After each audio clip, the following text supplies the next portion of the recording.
That's what I'm going for. If that bears fruit, maybe I won't know. Maybe I'll hear about it in some future Beer Pro, or I'll see out there on the travel circuit as I go around to churches and synods and things. Alright, so let's my sides to one side. This presentation tonight, we're talking about apologies. Why say sorry? And I'm going to talk about why I think apologies are necessary, why they're sort of a fundamental part of forgiveness. I think there are some good reasons, and I'll work through that a little bit. So let's start with our parable. Back to our prodigal son and the elder brother and the father who all made excellent comments by David. I'm going to piggyback on some of that as well. Many interpretations. I scanned various books and works, and I love the little book Henry Nouwen has on the prodigal son. There's all this great stuff on the parable. Many interpretations have been offered, many sermons preached, to highlight the father's rushing out to greet his returning son. That a lot of the artwork, a lot of the reflection zeroes on this moment, kind of works backwards from that into the rest of the story. I want to mess with that a little bit. So I'm calling this interpretation the running father. I won't tell you how long that took me or how much time was wasted. Sabbatical, so St. Luke's paying for me to do these. Right? So it's this image where all the focus is on the father. Right? He's running out, the son is still far off, he is eagerly waiting, and the son doesn't have to apologize, doesn't have to do anything. The dad is just on the edge, ready to forgive before the son does anything at all. On the running father. That's like the older brother on the motorcycle. Okay, all right. So I have some questions about this interpretation. First of all, you all are dedicated lay members and pastors and that kind of stuff.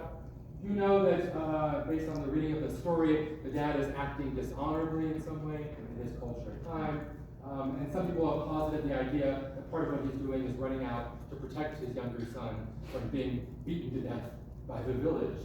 Because here this guy has come back who has essentially stolen from us, broken Torah, all that kind of stuff. So we know this. We think you know. I'm going to focus on some literary questions. Thinking about the parable as a story, what's going on in the story, trying to embody the story a little bit here. First up, I'll say that the story obviously doesn't start at verse 20. That could be the hint, that could be the focus, it's up for debate, but there are things that come before it. So I figure let's pay attention to those a little bit more. Technically, the father isn't out searching for the son. Not to criticize the way the story is constructed. In my mind, there's this sense of the father sort of relentlessly trying to get the son back. That's more of a woman searching for a lost coin kind of parable. This one has a different setup. He's still in his village, still living his life. The son has gone off. He's not chasing the son. Now, I'm not saying he doesn't love the son. I'm not saying he's ready to forgive the son. I'm not saying any of that. I'm just saying something interesting about that.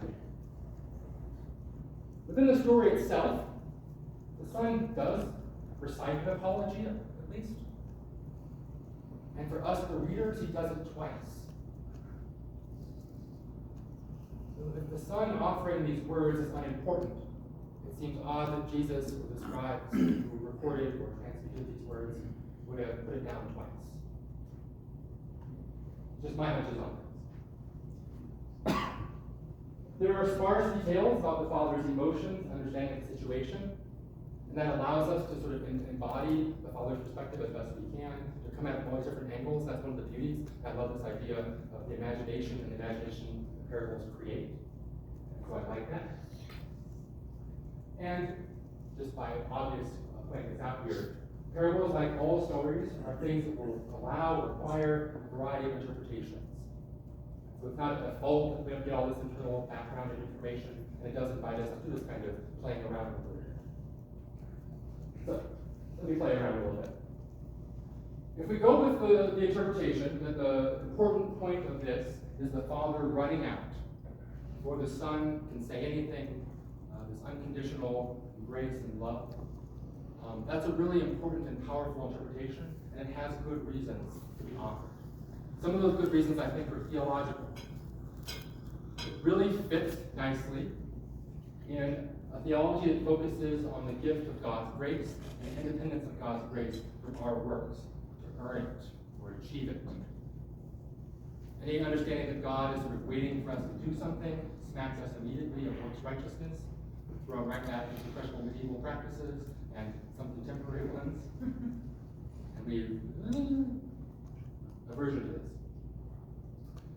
What we mean by gift, I'm still going to keep teasing you with this, and we'll talk about this more tomorrow morning.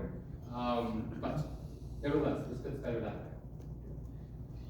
I would say, though, that in this particular story, if it's all about the Father's forgiveness, independent of any sense of apology from the Son, by that I mean any sense of recognition of his need for the Father, any kind of wrong that he's done, the fact that he was far off, that he needed to come to himself, if none of that is important, then essentially faith isn't important. The justification by grace apart from faith. I'm not saying where faith comes from. And the story is a little hard to work out because it's people, not God, and humans, right, in a story. But if us never knowing who Jesus is, what Jesus has done, being thankful for that, none of that matters at all in what God is doing, it doesn't sound terribly Lutheran to me. Additionally, I think there are some real good pastoral reasons for the running father interpretation. We all recognize in our lives and the lives of folks around us that guilt, shame, all these things can create all kinds of problems. They often do, unnecessarily so. Guilt, avoidance, despair. So many people right now, folks in this room, have relationships that are broken because somebody's done something wrong and somebody can't bring themselves to face the person again. You know that to be true. I know that to be true in my own life. And so there's this sense of the offer of forgiveness coming free, without waiting, without expecting, meets that need and addresses that question, that problem, very well. And I like that, and that's good. We can't will ourselves to let go of shame, guilt, or do what reconciliation requires. The idea that forgiveness comes and then we respond somehow to that forgiveness highlights this sense you can't sort of will yourself to trust, like I was saying last night. You can't will yourself to stop feeling ashamed or guilty. You need somebody else or something else to give you something else to make that a possibility. And sometimes we can only acknowledge our guilt after someone has offered forgiveness. Again, many times we're afraid to admit we've done something wrong. We're afraid of getting in trouble. What if this is part of what goes on with corporations and leaders and all this kind of thing? There's this deep fear that if there's ever been any guilt or responsibility, that brings with it legal liability. It also brings with it sort of a pylon of social media folks. So you craft the most thin, evasive apology you can. The politician stands there with their spouse next to them and says, I'm sorry people have been hurt by the things that may or may not have been said by a person who may or may not be me. And sort of go into all that stuff. Yeah. And sometimes, again, in our relationships, it takes somebody offering forgiveness preemptively to get that out of us. But what puzzles me, or keeps me chewing these things over, is the fact that we can always ask the question why when we are doing something. So, classic example that a lot of medievals and folks gave, Aquinas like this one, was say you're scratching your beard. Other examples are men. I can't make that any better. But all kinds of people have beards, so we'll go with that. So, you're scratching your beard, right? And somebody says, why are you doing that? You might say, doing what? You're scratching your beard. Oh, I didn't know I was doing it. I didn't have a reason. It was just it's happening to me. I wasn't doing it. Or you could say, got some fleas. Middle-aged fleas. Right? I got something going on in here. Not doing a lot of good beard care. And I'm gonna work at that. Dry air in Colorado. Itchy skin. Signaling to the runner on third base. There's all kinds of things you can be doing that we might say is scratching your chin, scratching your beard, but it has all different kinds of descriptions based on why it's being done, why the person thinks it's being done, what end it's ordered to, what they're hoping to accomplish, why they think that's a good thing to be doing. All these kind of questions follow. So the challenge here is that actions, I'll say, are underdetermined. Just saying what somebody did doesn't really say exactly what they did. There's a lot more that could go into that.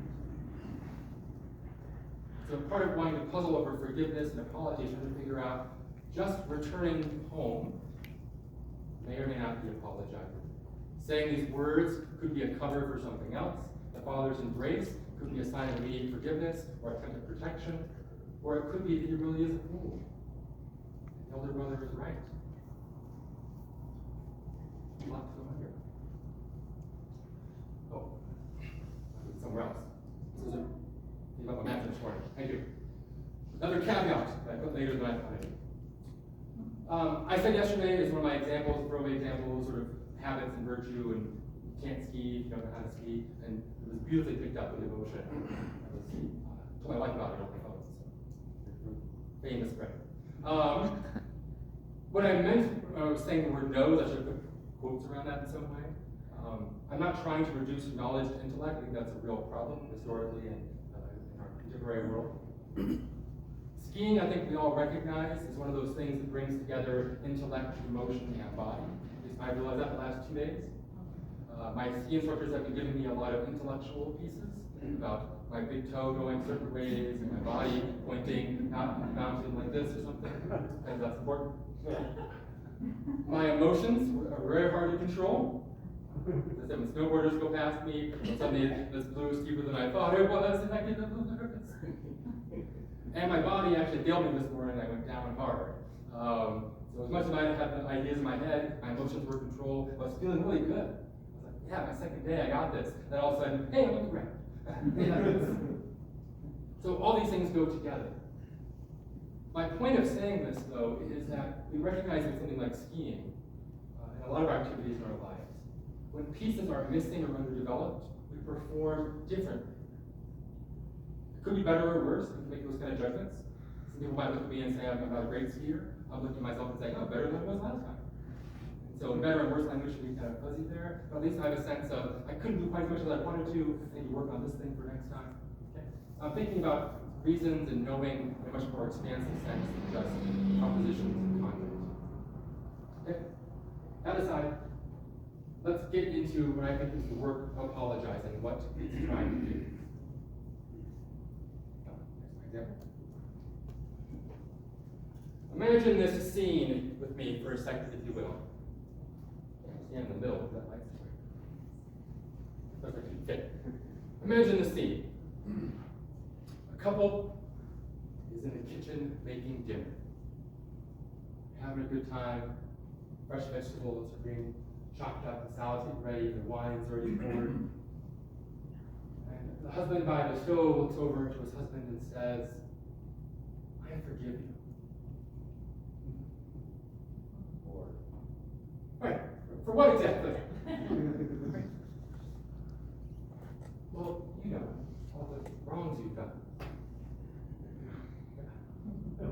Picks up the knife, cleans it up. Say more about why you think I am in need of your forgiveness. My intuition here is that forgiveness doesn't work in some respects unless somebody recognizes they have done something wrong.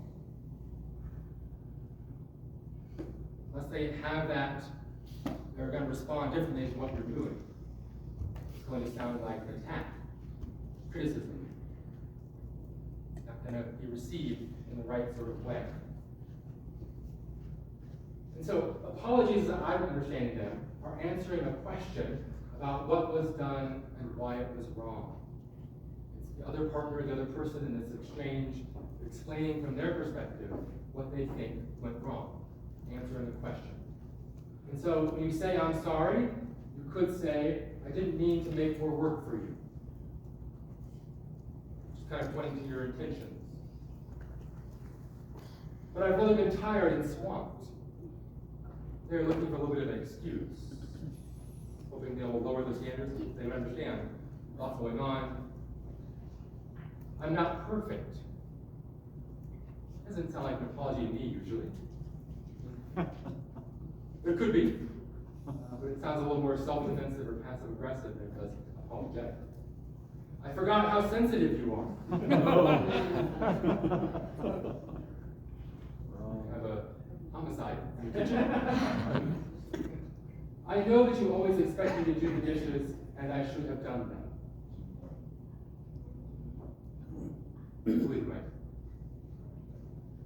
So notice, the apology can be phrased and framed in different ways because that person is answering a different question, what they think is the problem on the table, what the issue between the two of them actually is. And so some kind of recognition from the person needing forgiveness helps us to explain what they're being forgiven for. And if they don't quite understand what they're being forgiven for, forgiveness seems at least less than ideal.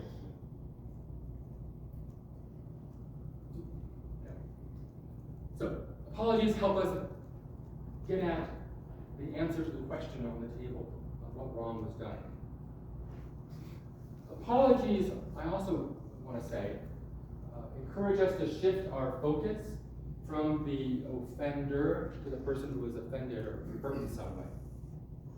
When you're giving an apology, you're looking back at the person who has been hurt or wrong, and hopefully not looking down at your own belly button or yourself.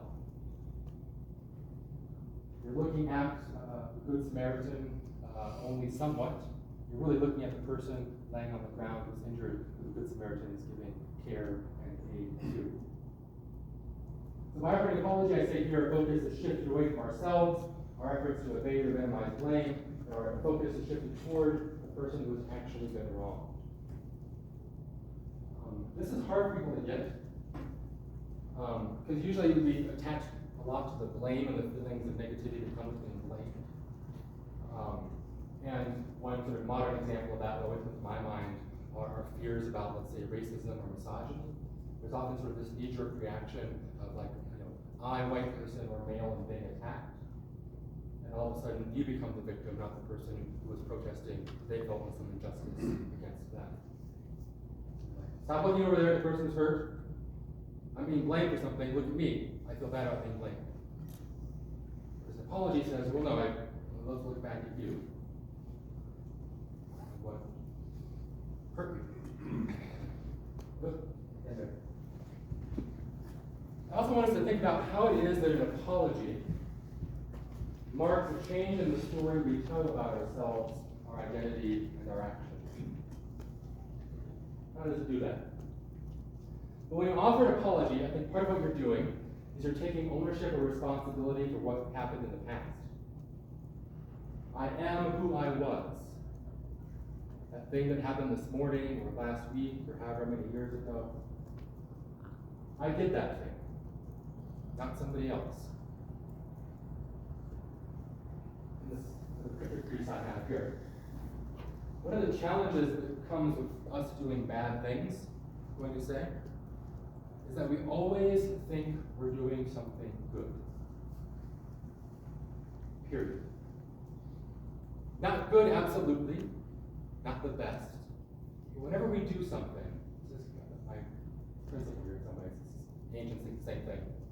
We're doing something because we think it is good in some respect. It is the right thing to do. I know stealing is wrong. I know I can cop go to prison. I don't want to let my friends down. They're going out to steal some pears. I know I shouldn't yell. There's just so much going on. I just lose control of my temper sometimes. It just happens to me.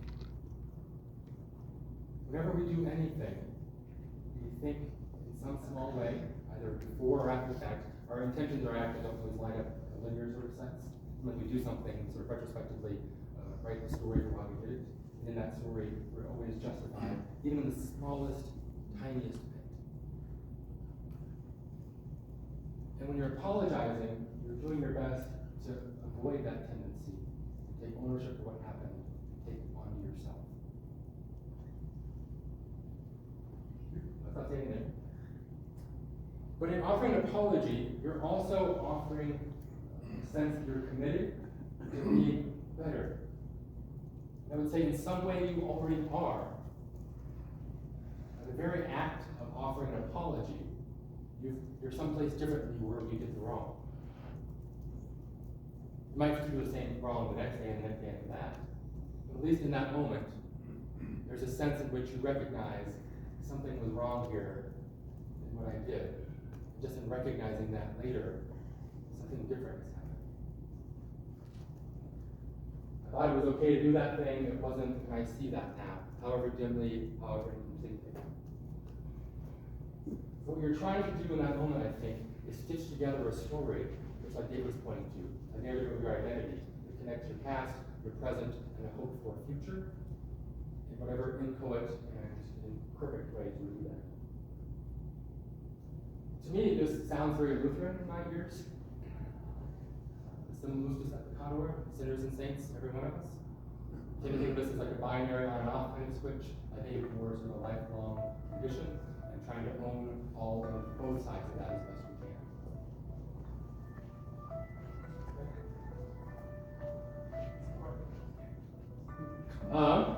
So back to the Son. He came to himself, I'm not sure what that means. And he begins, as we see here, right, with just a mere bare recognition that he is hungry and going to die soon. Hardly the heartfelt, overwhelming sense of I have wronged my God, my Father, I have failed with my duties to God and country, none of that kind of stuff. Just I'm really hungry, and I got to reevaluate my life in some way. But then he gets up and he recites this: peace. Father, I have sinned against heaven and before you. I'm no longer worthy to be called your son. Treat me like one of your hired hands. Part of our instinct is, because this often happens, to think that the first part of this determines the second. But the reason he was moved to sort of reflect on his life and his situation means that his reasons for offering an apology are necessarily impure. You're just doing this because you were hungry and you're looking for food. Why do we think that? People do that. But not always. So you don't really know. You know, he gets up and he goes to his Father. So, what I think apologies are partly doing here is they're addressing some of the issues that have arisen because of the wrong that has been done. Justified resentment, say, targets some wrong and functions like a kind of protest against that wrong. There's different ways to understand resentment, but this is what I'm going with.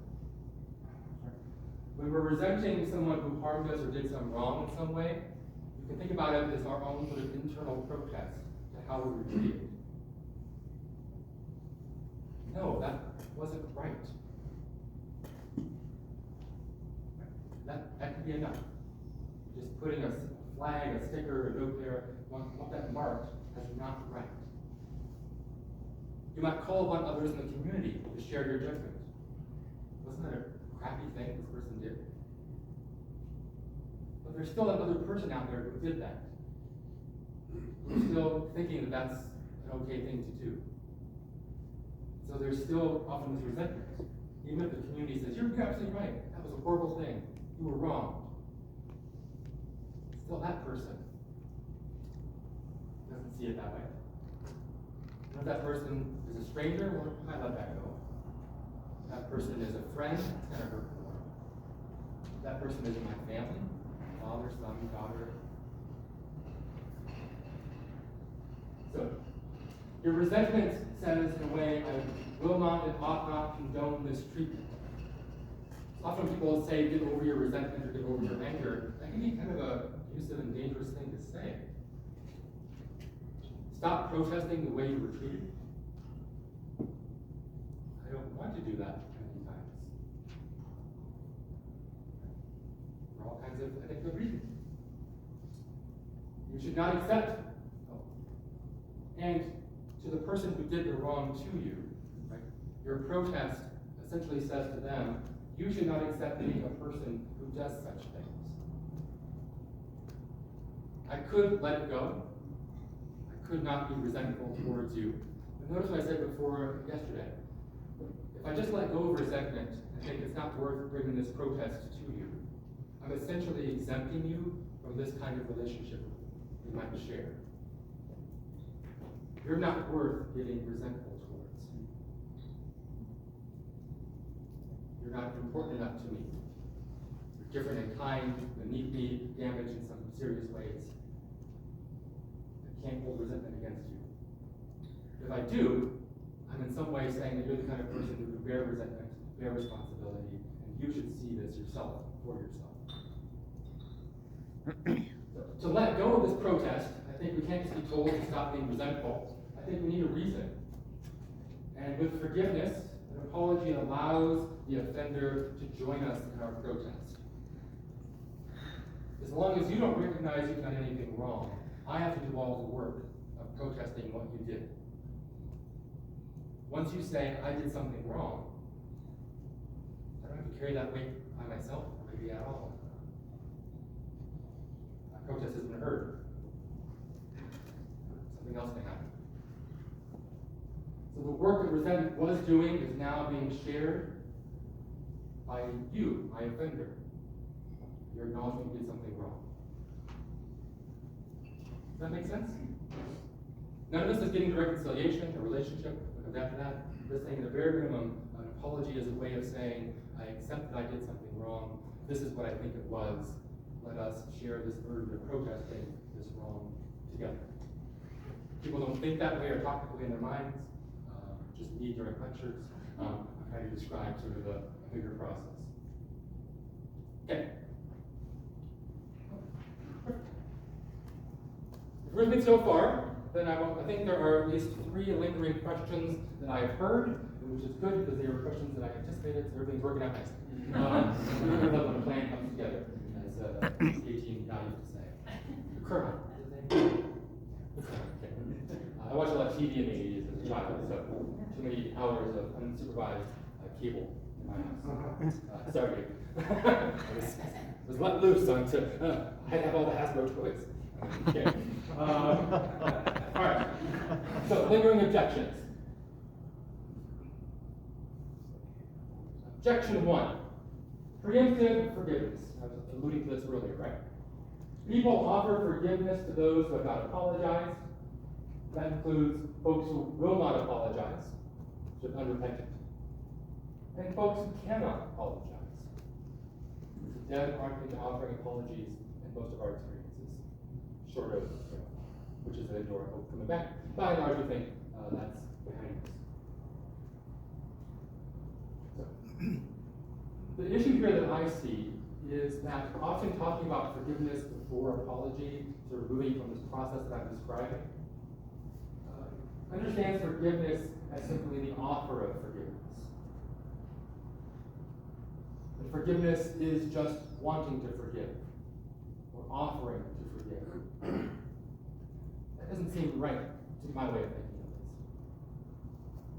this. As I said before, last night, alluding to, if I consider a loving relationship to be me just loving someone, then it's going to get real creepy real fast.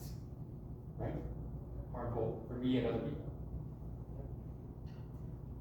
What I want to say is that you're doing something similar but different from forgiveness when you're offering forgiveness before anybody has even thought about apologizing.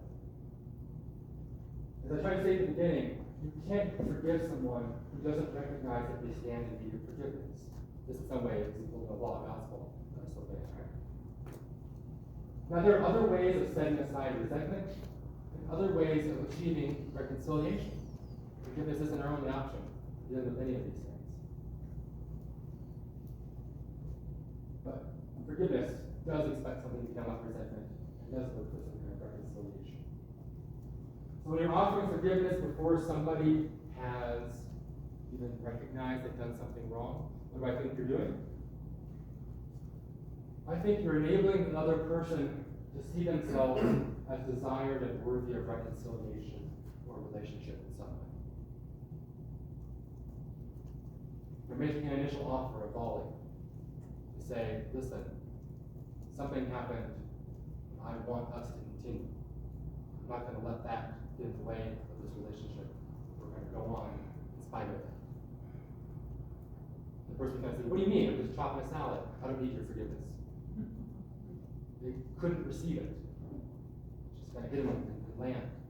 But they might in some way be able to receive it as the conversation continues. The beginning of something might be enabling in all kinds of ways. And particularly we think of times in our lives, I said, we can't respond to somebody because of shame or guilt or all these kinds of feelings of inadequacy.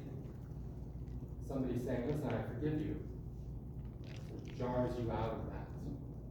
It gets you to start thinking about what's going on in this relationship. This is one of those things where I think I have to disagree with Luther's use of examples sometimes. It was dangerous around Luther to disagree with Luther. But here I go anyway. People love this with Luther on sort of the big issues, like treatment of Jews, peasants' war, all these kinds of things. He has sort of a list of approved topics with which to disagree with Luther. I'm just trying to expand that list for my own enjoyment and curiosity. So, where do I see this? Well, in his writing on the Keys, 1530, Luther is engaged in debate. Surprise! There are people he disagrees with, and they're fighting back and forth. It's our good friend Osiander this time. And there's this debate about whether or not general order of confession and forgiveness is good enough. Do we have to keep individual confession and forgiveness? Should it be a sacrament? And all this is going back and forth. Luther says, not really a sacrament here, even though he kind of said it was other places. Not a sacrament, don't need individual confession, that's giving us the wrong idea. People are saying, well, what happens then if you say you're forgiven to people who don't have faith or reject it? And Luther goes into stuff right from Paul about keeping the burning coals on their heads, and don't worry, they're being condemned in some sort of way. And he makes this analogy, metaphor, to a castle to try and make the point. He says, well, listen, if a prince or a duke was giving away a castle, as they are wont to do, and the prince offers the castle, it's like, give you a castle. And he says, no, I don't want the castle. The prince still gave the castle, right? And then Luther goes on. Did he?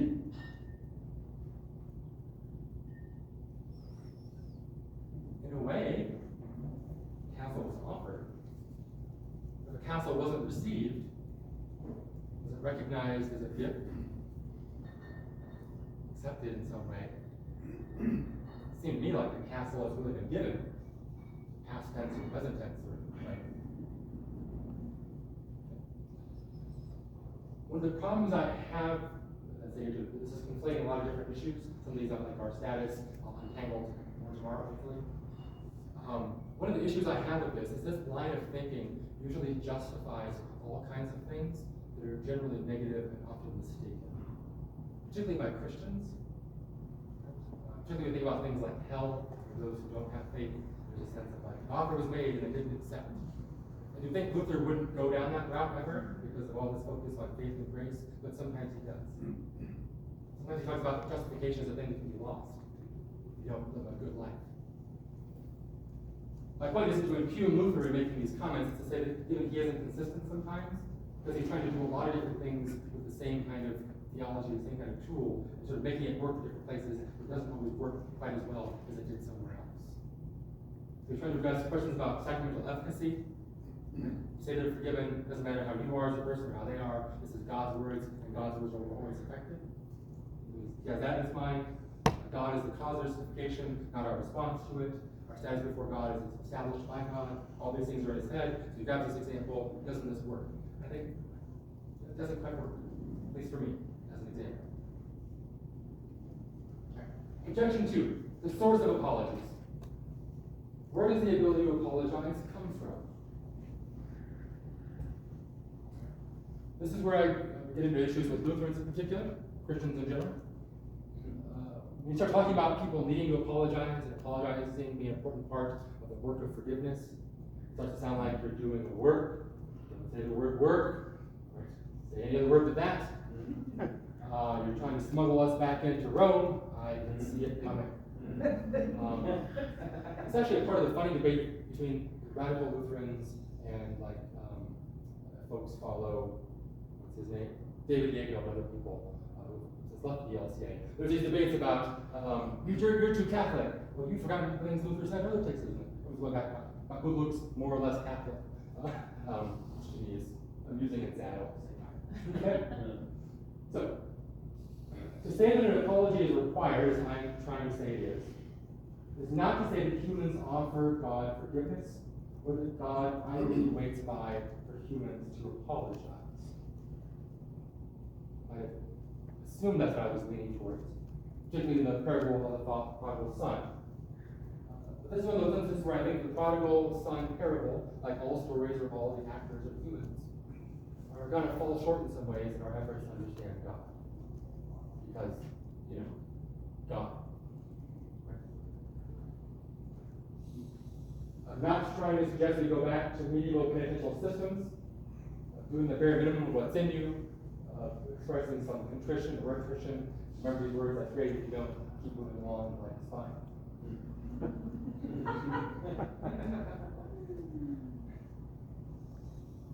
It is to say, without recognition of some wrong, that one stands in need of forgiveness, you have to have that piece in there. And I want to say that God remains the source of all human divine apologies, or put simply, that God is the source of faith. God isn't like the prodigal father just sitting around back home. Because God isn't a human being. Human beings are going to act differently. We're limited in time and space. But God is not, presumably. God, presumably, in my reading of the story, is right there with the prodigal son. In some moment, for whatever reason, he might come to his senses, for selfish motivations or not. And he's going to start moving. He's going to say some words, sincerely or not. And the process is going to get started. And it's going to be imperfect and on its way to completion for sinners and saints like us. Third, potential effect. Why is this apology being offered? What reason does the offender have? Is it wrong to even ask why a person apologizes?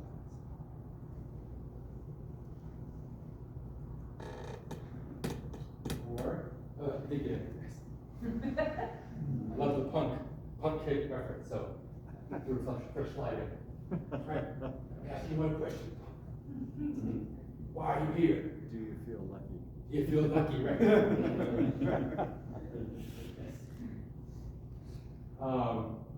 There's a sense that maybe this son's apology is just a cover. He doesn't actually care that he hurt anybody. He gives craps about his dad or his brother or his community. The only wrong that he sees is that he doesn't have food in his belly and he's going to die. So he's just saying the words that he thinks will give him a meal. Positive. But I think there are bad and good reasons to doubt apologies.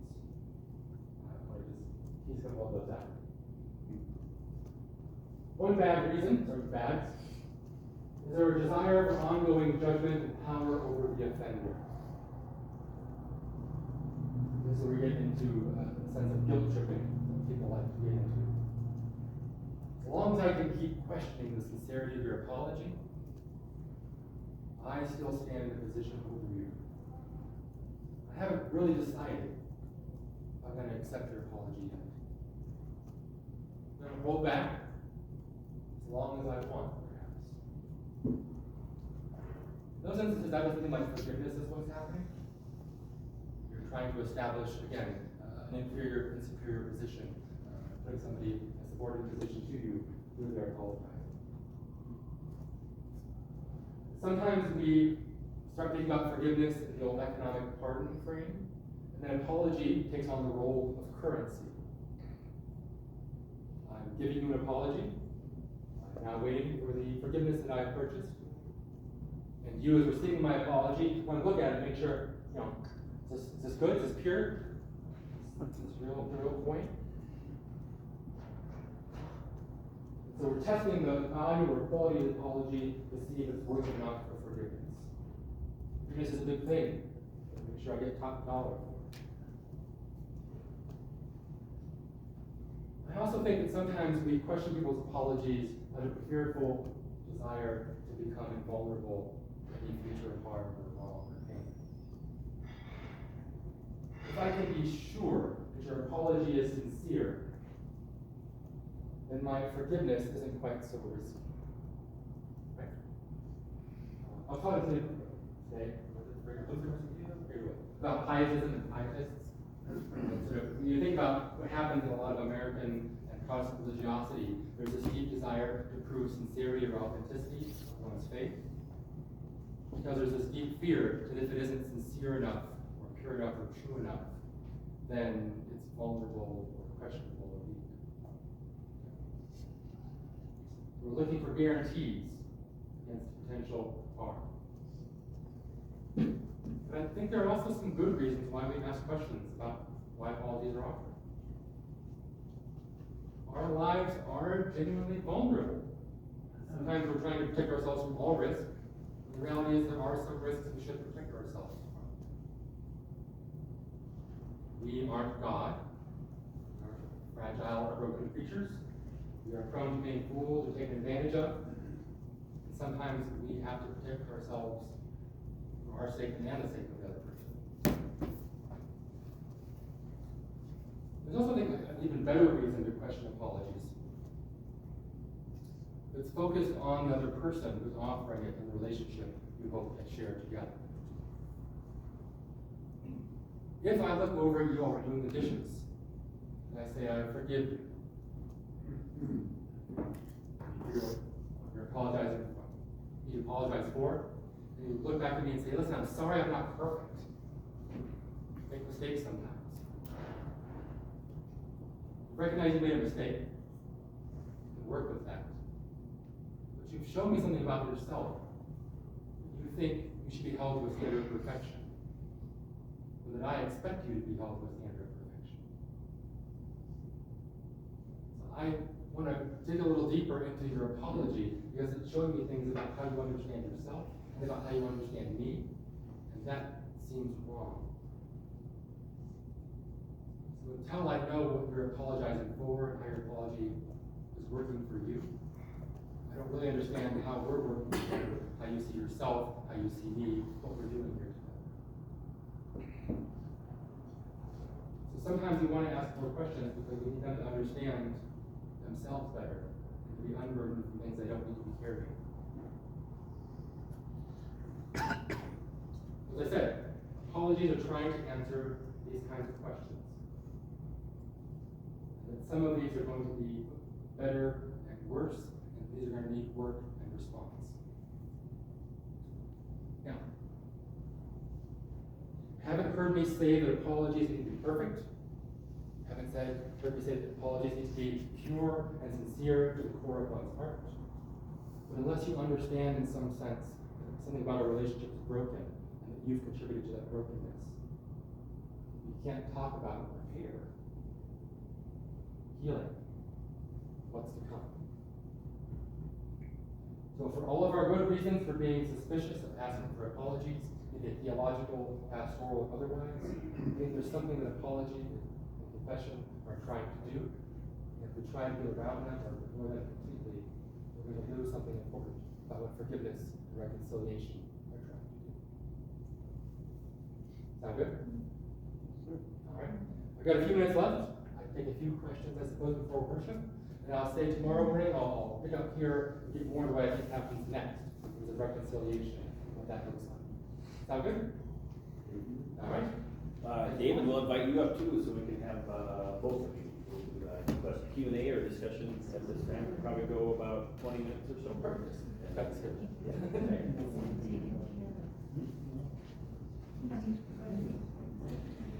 Turn this off. Lines need yeah. One more time.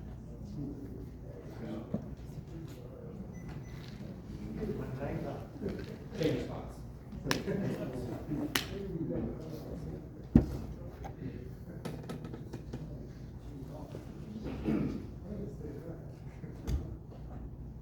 I would love for you to just comment on this reading, and this is, I'm not in any way, shape, or form trying to, I just would love to hear what you think of this. Of course. When Judas, his betrayer, saw that Jesus was condemned, he repented and brought back the 30 pieces of silver to the chief priests and the elders. He said, I have sinned by betraying the innocent blood.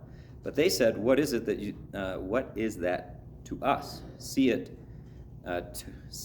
to it yourself. Throwing down the pieces of silver in the temple, he departed, and he went and hanged himself. Powerful. Who did Judas wrong? It's an easy Bible study question. Jesus, thanks. Yeah, come on, right down the It's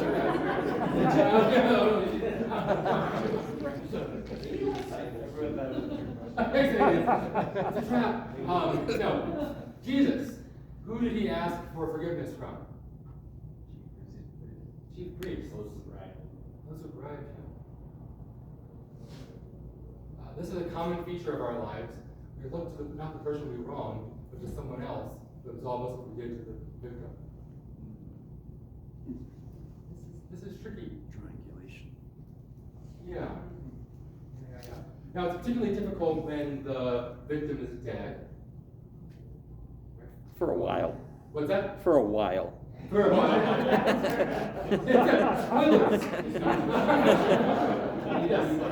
Yeah, more patient, exactly. You just hung on. No wonder we just hung on a few days. Maybe it's a very different story.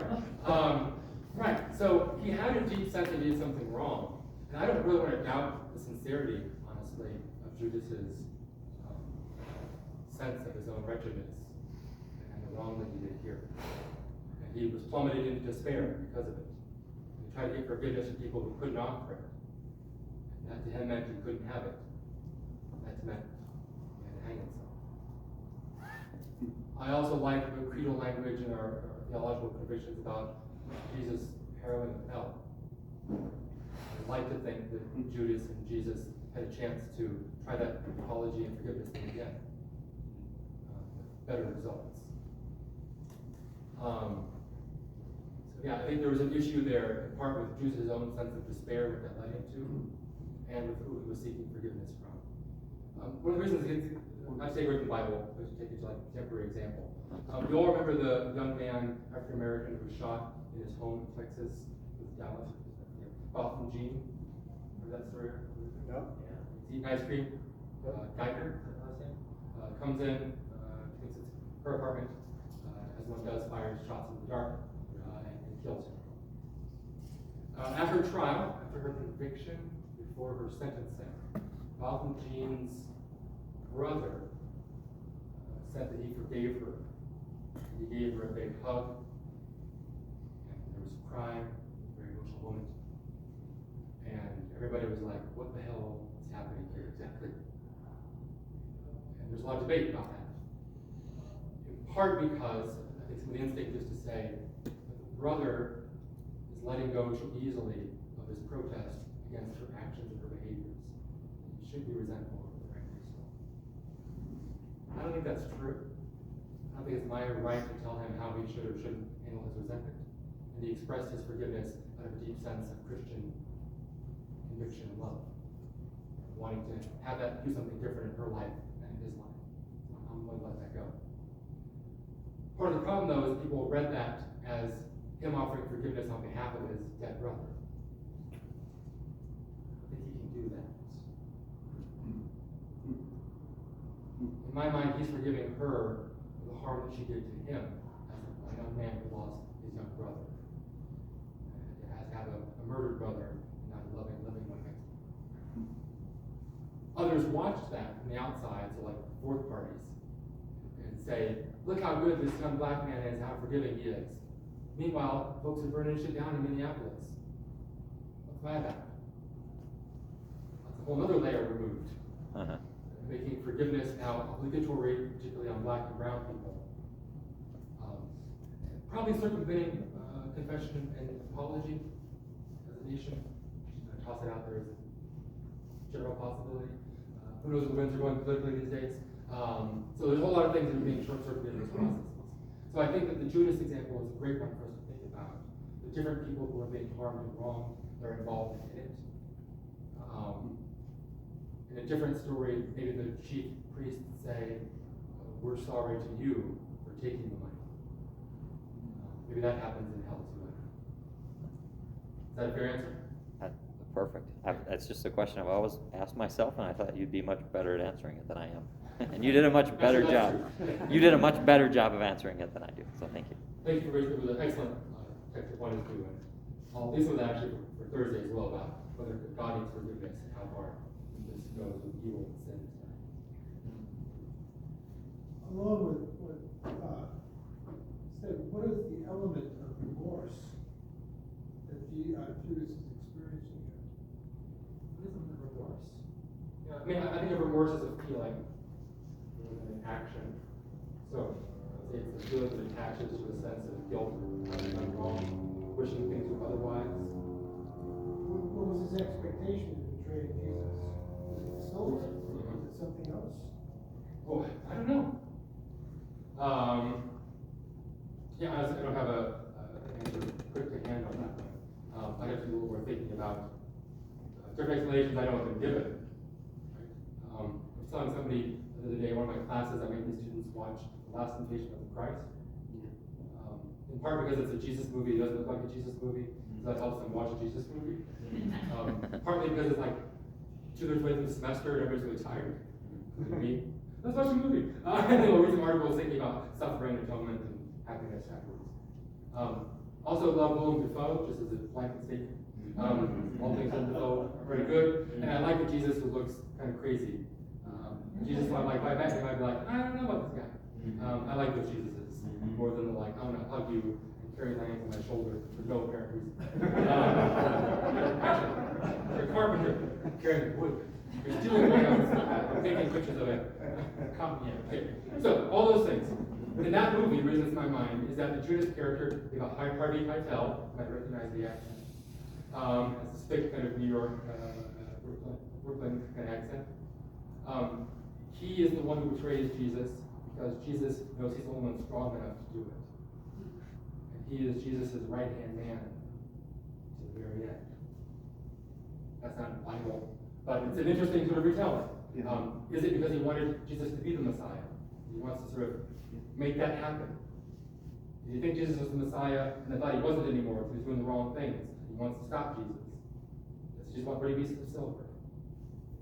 Only one of the Gospels, I think, describes Judas as a thief. Sure.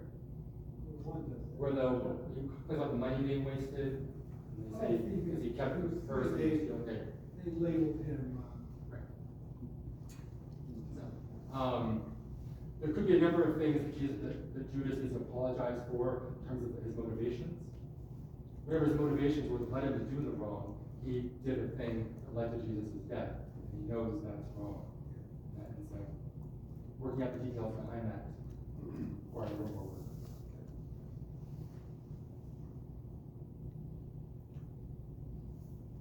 I'm contemplating the therapeutic benefits of forgiveness in the biblical story.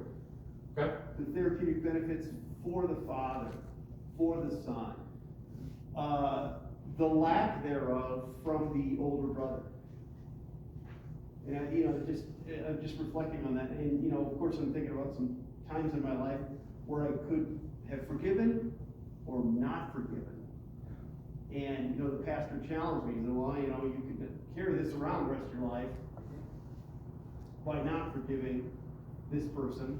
Yeah. So that option was definitely there. Yeah. That's interesting. When I was mentioning the therapeutic use, I was doing some of what you're doing, picking up on our own kind of needs to let go, the problems of holding on to things that have become corrosive and damaging to us in all kinds of ways. I don't see that in this story as it's in the text. And there are some people, there's a guy named David Constant who has a book called Before Forgiveness. He argues that before the modern era, really, we don't have the idea of forgiveness as I've just described it to you. He says in the ancient world, in the Hebrew text, in the New Testament, it's always divine human relationships There's very little, if any, focus on interpersonal forgiveness. And the therapeutic isn't there at all. So introspective, this is his argument. You can pick at it a little bit. In terms of general trends, the kinds of therapeutic needs that I feel like I need, people around me need, biblical people don't generally seem to be as worried about that. It's more what the community needs and relationships need.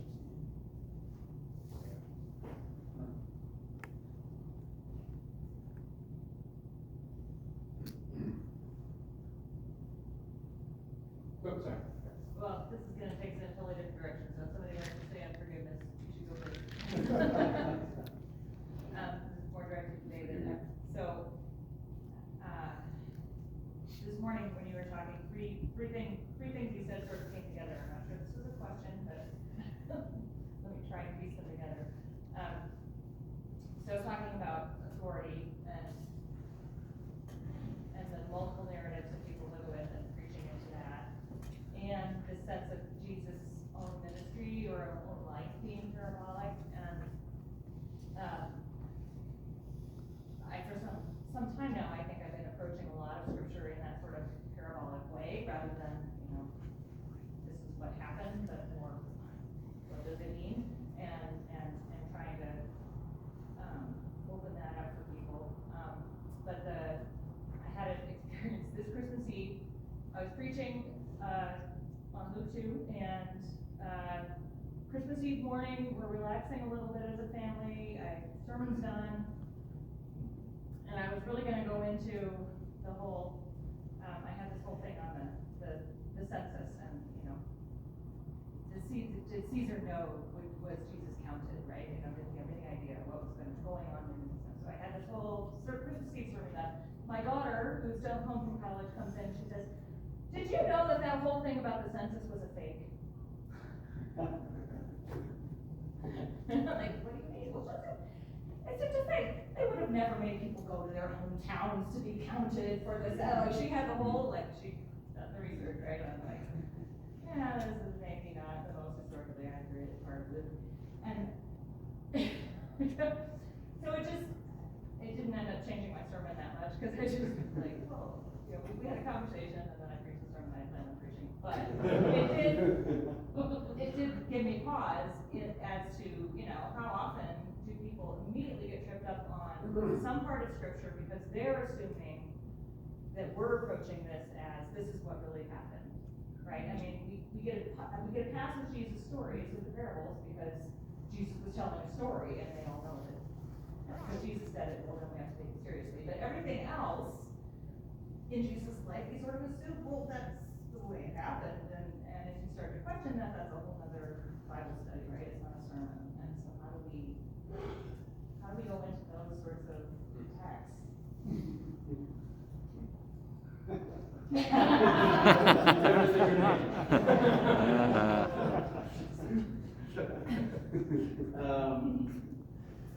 It is very hard when folks approach the Bible with a very modern sense of the relationship between facts and truth.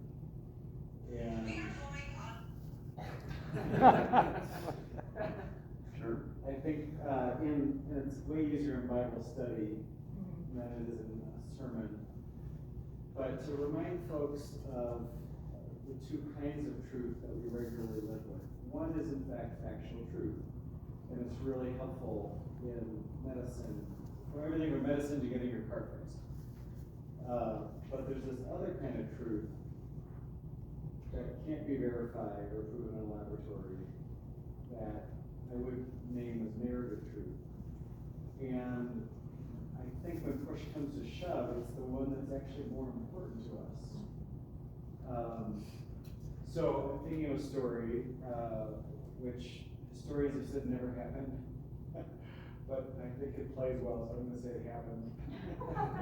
When Abraham Lincoln meets Harriet Beecher Stowe and says, "So this is the little woman," she was a very small woman.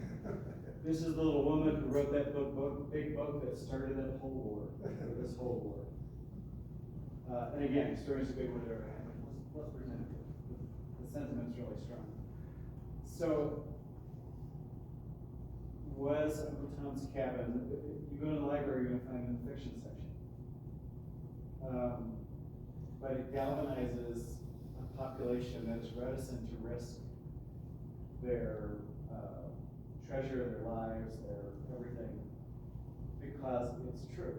It's a true story, or it tells the truth about the horrors of slavery that most Northerners were oblivious to.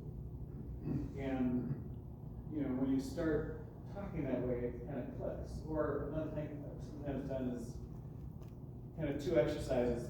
A small group of people say, first exercise, share 5 facts about yourself around the room, or in the small group, where you were born, how old you are, your line of work, whatever, 5 facts.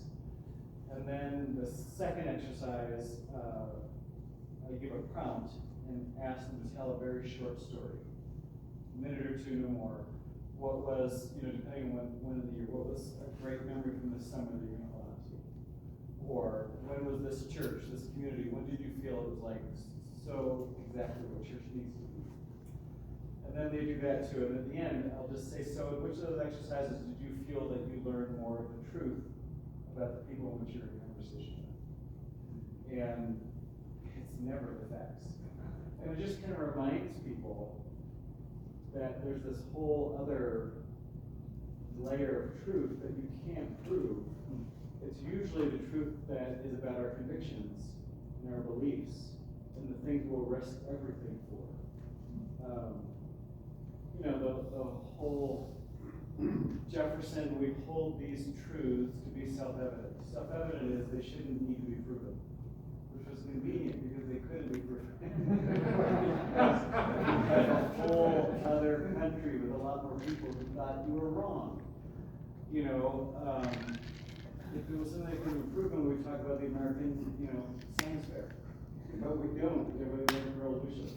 So I think when you cultivate that kind of conversation, it does open people to say, oh, that's the kind of truth the Bible is. And it's not a diminishment, but we have, in some ways, we profited so much by the scientific method and the role facts play, we've sort of forgotten there's this whole other realm of truth. So it was a long answer. Big question.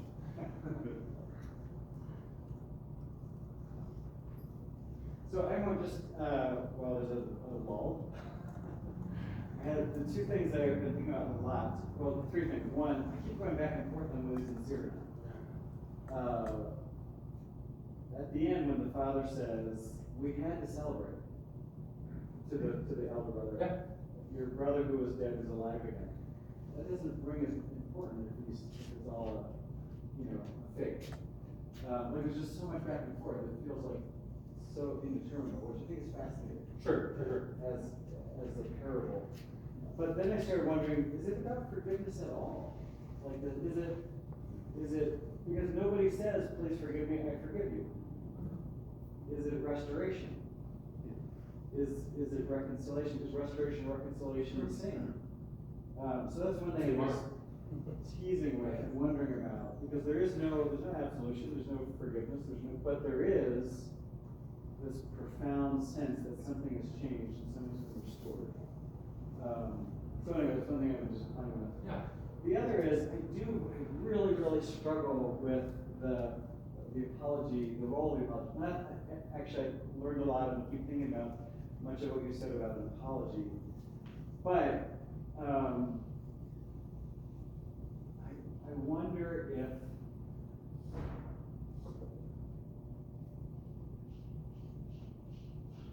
you can't even put it in words. I wonder if forgiveness as we're constructing it becomes more transactional. And I feel like that's a stronger, harder word than I want to use. But the sense that if I offer forgiveness to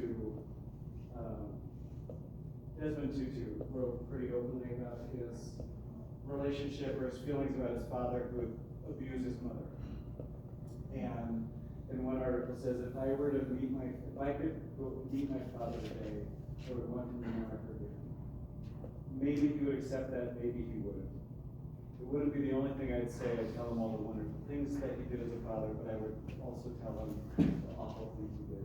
And that I forgive him. And I do that, not forgetting it from that Virtuto is this kind of releasing a claim that is, and I don't know if you choose the word therapeutic, but it is Heals? yeah, and that's the language that he will use, that it's healing.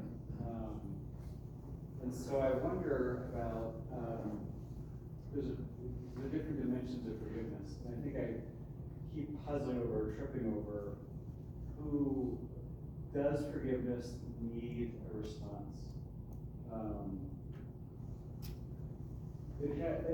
thinking about Pat Nixon was once asked in an interview what was the hardest, the whole Watergate thing. I'm sure it was that way. What was the hardest moment for you? Without blinking, she said, when Gerald Ford pardoned my husband. And the interviewer's kind of, dumbstruck. And then she responds, he did nothing wrong. Which was to your point, that forgiveness, absent a recognition of a wrong, is actually offensive.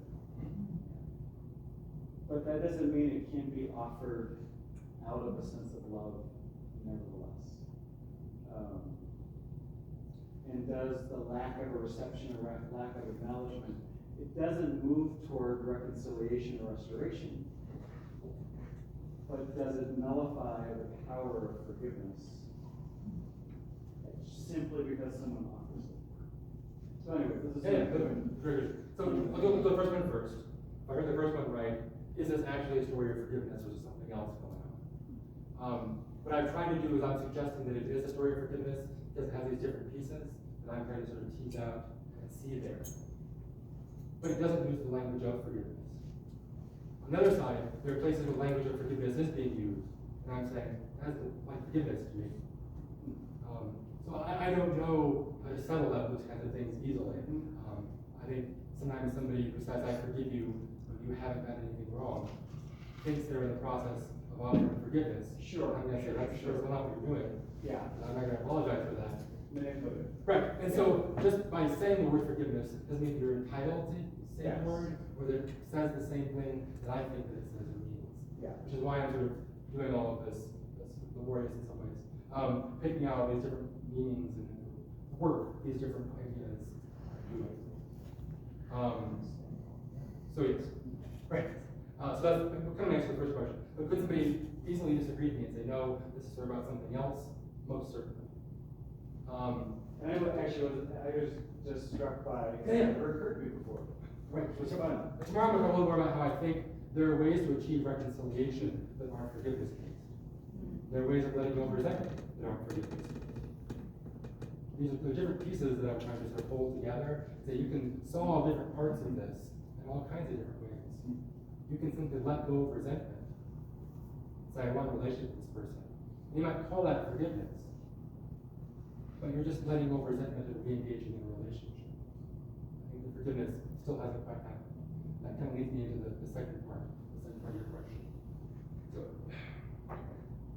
this is one of my pet peeves or my instincts here. Desmond Tutu is forgiving his father who is dead and hoping that he sees him again and wants to say the words of forgiveness to his father in heaven. He's ready to do that before his father says anything. He doesn't care if his father accepts it or not. But if his father doesn't accept it, that seems less than to me. Now, it doesn't mean that he still doesn't love his father, that he's letting go of his resentment, but I still think he's desiring a more full and more complete reconciliation. To shift this into the divine human relationship. Let's say we get to heaven, and I am still a fairly inadequate father and friend. Let's say Desmond Tutu's father is still an angry son of a bitch. Doesn't seem quite as heavenly to me. And a God who wants to leave me in that condition is a God might as well leave us in hell, but still claim we're in heaven. Now, my being made perfect, insofar as I'm able to respond fully and see, oh yes, this is what being a father actually means, what a friend means. This is what love actually looks like. This is what God is really about. Knowing and believing and feeling physically, emotionally, all that completely isn't the condition on which God accepts me or loves me. But God's acceptance and love of me is yearning towards and desiring that complete reconciliation of me to God. Impartial now, perfected God will someday. So that's why I want to say, yes, Desmond Tutu can let go of resentment. He can be ready at a moment's notice, many deceased his father, to say, I forgive you. But if his father doesn't respond to that, then there should be a sigh, at least. But does it diminish the quality and character of or the reality that Tutu has in fact forgiven him? Does it empty forgive? It doesn't lead to restoration, reconciliation. Does it empty or diminish the act, in some ways heroic act of forgiveness? To me, is forgiveness dependent on perception? To me, forgiveness is a thing between two people. Without a second person in a relationship of some kind, it doesn't exist just in Desmond Tutu. Forgiveness is an is. It's a thing he's hoping to share with this person who he's done something wrong with. If I fill my living room with presents for my children, and they don't want a single one of them, and I say, well, I had a great Christmas. I gave my kids all these presents. The position that you're yearning for, and I understand the desire, but to me, it's just what the Stoics did with virtue in the ancient world. Who cares if what I'm doing that's a good thing actually does anything good in the world? I, inside myself, am courageous. I am just. Now, I've been in chains in this prison my whole life, but I'm still happy. I mean, yes and no. Sure, you have all your parts are lined up perfectly. You have all the things that are good inside of you. But those things never produce anything outside of you. Yeah, I think what I struggle with is the analogies still feels, it's relational in one dimension, but also it feels still a little transactional. Sure. And I wonder if the forgiveness that one offers to someone who's dead or distant or doesn't acknowledge their wrong or won't acknowledge their wrong or won't grant all of those things, does it still have the capacity to create something new? Even if it is someone who is a different person for having been able to forgive someone who's wrong? And is that not enough? And what hope do we have? It felt like it raised the stakes a little. Again, with God's forgiveness of us, I don't know, I'll stop. Go ahead. No, this is really good, and I do understand and sympathize with this desire, and I do want to say that yes, it is a good thing that Desmond Tutu and others are ready to forgive, and even say the words, I forgive you, before somebody apologizes. And that's why I was trying to sort of carve out this little space of preemptive forgiveness, and sort of say, you're doing something there, you're offering someone something, and that might be powerfully enabling for them to suddenly see themselves and do a new life and to respond accordingly. Yeah. But until that next part has happened. So sorry. This is good. How do we think of, the cross, and for that matter, incarnation,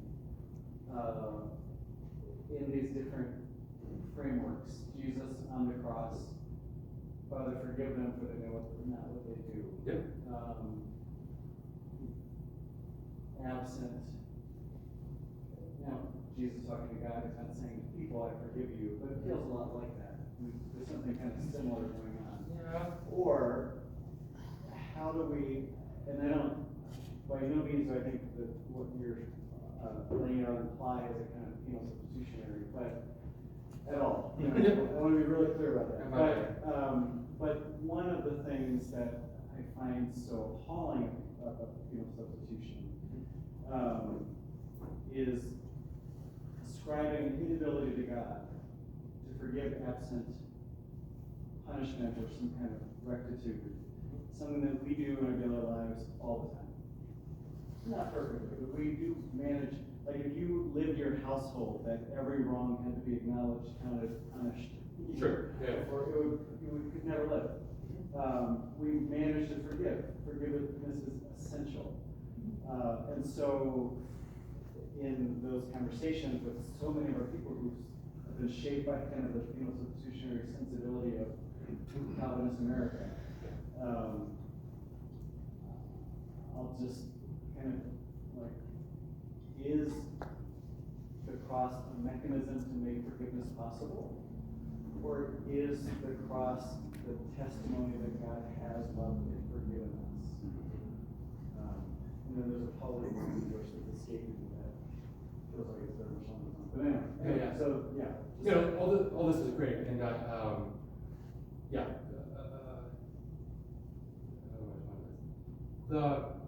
This part of the trouble about shifting between the human relationship and the divine human relationship, where some of our comparisons and analogies get all wonky. So, like in my home, right, with my family and friends, I don't hold every wrong against them resentfully and wait for apology for every perceived slight, because that would make me horrible. Right, in all kinds of ways, and miserable and unfulfilled, and all kinds of badness would fall down on us and my home, right? Theologically, Luther seems to say that all of our good works not done in faith are just sinning. And there doesn't be a sense in the divine economy that, using common language, God actually does take some offense in everything that we do, even things we don't think are that big of a deal. And so it gets to be like, because God can do that, and I definitely shouldn't. So there are other ways I have to deal with resentment. Maybe God has other ways as well, and all that stuff. But I'll just say to the cross piece and what Jesus is doing. Text for the simultaneously sinner and saint kind of piece. What I want to say is that I am fully justified from God's perspective through what Christ has done. Period. I am not through how I am right now. Right?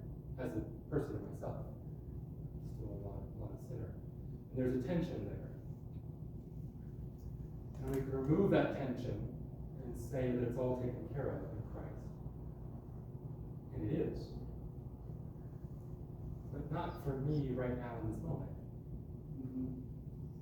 From God's perspective, sure. But God's perspective is outside of time and an existence that I don't actually comprehend. And so here I am along the way in the middle of the story, where I have a past where I know I'm a sinner, and a past where I've been saved, and a future where I'm going to be a sinner tomorrow. There's a future where maybe I won't be. And so making sense of all of this in that kind of temporal sequence spread out from crucifixion to grave to resurrection in heaven, it's be hard for me to get all the pieces to work together. But I will say that if it was all of this to achieve objectively in Christ, and Christ's work on the cross took care of all that I need right now, then God fully accepts how I am right now, with no need to be any different at any point in our future relationship together. I don't think that's quite what God wants me. No, and I may be conflating forgiveness and love. Yes, certainly. Yeah, love's different. But I think I see the cross as the sign of God's forgiveness absent. Which is, and you can forgive someone and still hope for them to be better. Yes. Anyway. Yeah, I mean, God doesn't hope us. We're nerding out. Sorry. And we're back, hey, the people here.